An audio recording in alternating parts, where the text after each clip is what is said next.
one of the properties we work with a landowner, and he's the former CEO of Temple Inland, one of the big paper companies back in the day, the big lumber companies, and there's no telling how many hundreds of thousands of acres that they had clear cut.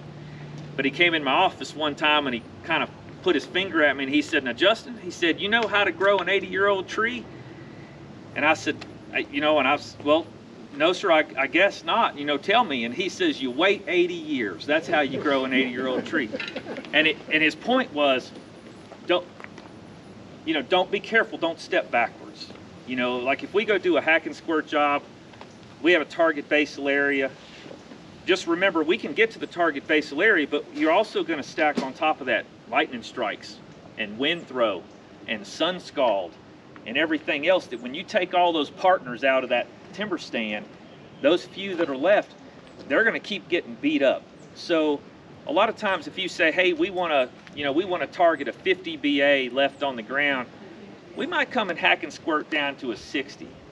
And let's see if Mother Nature takes the last few on her own.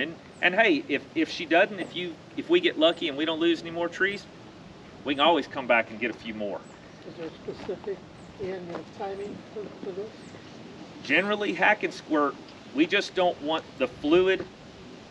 The veins in a tree are xylem and phloem, but it's just basically the veins in a tree. Some's going up, some's going down.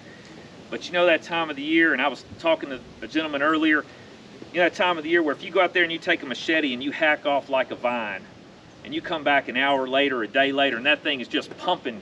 It looks like water, like sugar water, just getting pumped up out of the vine. We don't want to inject stuff when there's that much energy coming from the roots and coming up into the tree. We want to make sure that that is either leveled off or is going back the other direction. So we're in full leaf now. So you can do hack and squirt from now until the leaves are completely gone. And like in Florida, where we talked about earlier, there are certain states and certain latitudes, you basically can do injection work all the way through the winter, because the tree to some degree is still respirating. But you can't do it in that April, May, June, when all that water's coming out of the ground. It's making those leaves come out. So generally between bud swell and full leaf, we try not to do any kind of herbicide work, not hack and squirt work. You can do some foliar work, but not hack and squirt. And if all chemicals out there, they're kind of hobos. They try to tag along. They get the sugars, and they want to tag those sugars, and they want to follow those sugars down in the root system so we can kill it at the root level. And so it's not so much like we all kind of think of it like a poison that you spray on it and it just turns the leaf black by the next morning.